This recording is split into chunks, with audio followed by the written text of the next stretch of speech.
Hey guys, I don't know if you guys can tell, but my hair is dyed again. It's like a black blue-ish color, something like that. I can mostly see that it's black, but the box said like black blue. So, thought I'd point that out before we get started with this review. And this is a very different thing that I'm reviewing. Now, it's not much different from most of the sitcoms I used to watch when I was like younger and still somewhat now. But today we're reviewing Mr. Iglesias, which is the series for that's by for Gabriel Iglesias. He is a history teacher, and basically that's the plot. So it's actually really interesting to see a show like this that actually follows the teachers. It does jump with the students a little bit, but the main focus of the show is the teachers. And I'm gonna go off of that and say I loved season one. It was a funny show. I'm a big fan of Gabriel Iglesias. I watch his stand up, and I think he's hilarious. And he's really good in the show. And I don't know what else to say about that. I do have a couple thoughts on this show, especially regarding season 2. Season 2, or part 2, for some reason Netflix does that. Season 2 was, I'm going to start with just the series as a whole. I love pretty much every character. Like, they're freaking hilarious. There's like, there's Gabe. He's basically how he is in real life, from what I can tell. There is Paula, who is the principal. She's a hilarious character. You got Carlos, who's like the teacher that nobody likes really, but he gets better in season 2. You have the old teacher. I don't remember his name.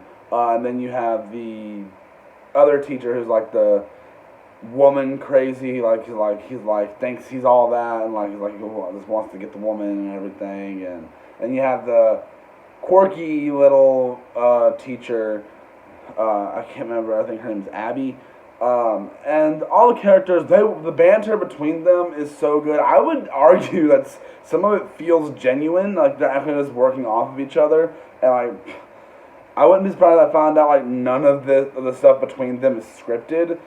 Because it just feels so natural. Now, a few times where Gabriel will like jump into like some of his jokes that feel familiar to like his stand-up, I can understand people not liking that and it feeling a little out of place, and it does a tad bit, but I still enjoy it. Now, season 1 is I loved almost every episode of season 1. Season 2, though, I just finished it. Is a lot shorter. It's only 6 episodes. I liked it, but it's definitely weaker than season 1. A lot of the time, shows get better as new seasons go on, but in my opinion, season 1 was a lot weaker. I mean, season 2 was a lot weaker than season 2. My favorite episode of season 2 was actually episode 6, which was a really good episode, and throughout the entire season they were building up this whole Shakespeare play that the kids were putting on, and I liked that it was actually building up throughout the entire season, and it hit to that, and I liked it. All the kids' characters are pretty well casted, and there's actually some two faces I recognize.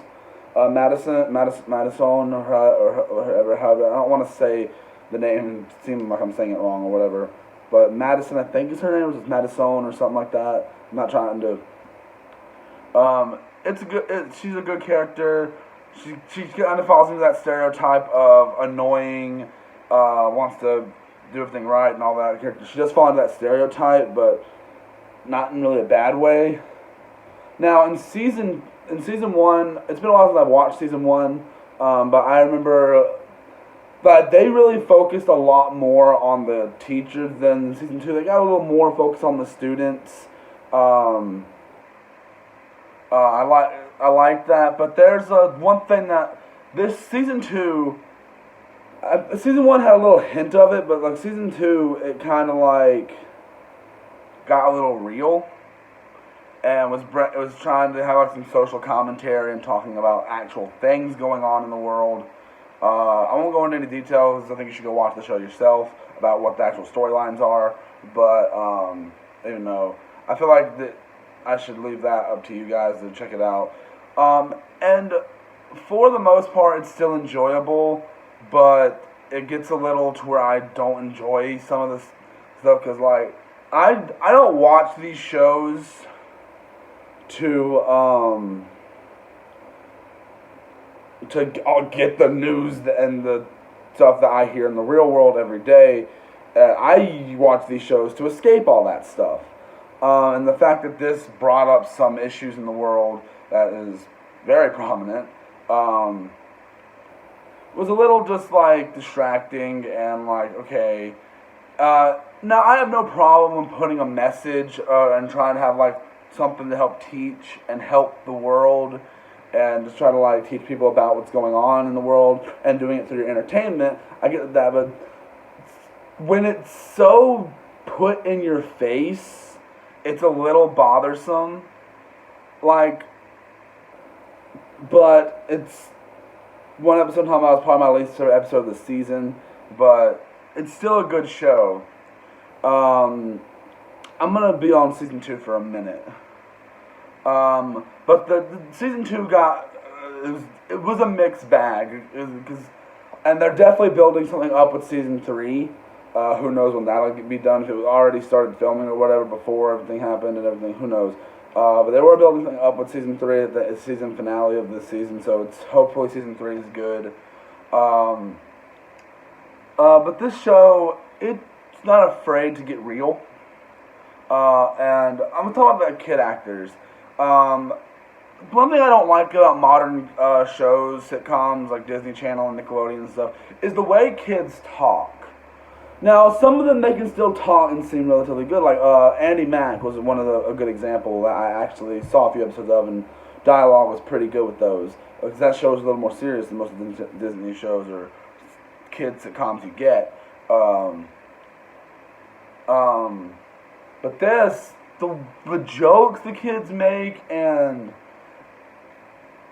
it's gonna date this really quick. Like legit, there's literally a joke about a kid saying he wants to be a professional Fortnite player. That's gonna date this. That already feels dated already. And this only came out a few weeks ago, about a month ago, something like that, or 2 months ago, something like that. It's been out for a little, not that long. It's just the fact that the acting with the students and the things they say sometimes really I don't like. Like there's some characters it's just like, okay, you're getting annoying, or dude, that's not funny, or and I don't mean like that's not funny, like and like the joke wasn't funny. It's like that you really just made that joke but the most enjoyable thing about this is Gabriel Iglesias, or Fluffy. And I will say that is probably one of my favorite things about this series is that it's not afraid to jump into serious topics. A lot of the time, those shows try to do that and they satire it and make fun. And I don't see a problem with that either. It's still bringing aware of an issue. But the way it is in this show, they're not afraid to, and I do applaud them for that. But the show's relatively fun. Without taking on the side with all the seriousness they brought up in season 2, and it's only like 2 episodes that do like a serious topic kind of. I don't remember if season 1 really did it, but and there's just some stuff that I didn't agree with some of the. I don't know. I'm trying not to get all depressing and stuff. It's a good show, and I'd recommend you check it out if you haven't seen it. I liked it. The first season is better, much better than season 1. There's stuff that I really like in season 2. There's just like one or 2 episodes I really just didn't like, and not saying much. That's saying a lot, since there's only 12 episodes and 6 episodes in season 2. But if you guys have any shows to recommend, I'm gonna give this show a 4 out of 5 rating because I do enjoy it. and I'll probably tune in to season 3 when it comes out. I hope you guys enjoyed this review. If you guys have any Netflix shows you want me to check out, there's some stuff I've really wanted to review, like She-Ra. So I've already reviewed that. I've been watching that, I mean. I think I need to review Troll Hunters, 3 Below, a lot of the DreamWorks stuff. And there's a whole bunch of new streaming services that I'm paying for, that I'm gonna start watching more, because I got Disney Plus, HBO Max, Hulu.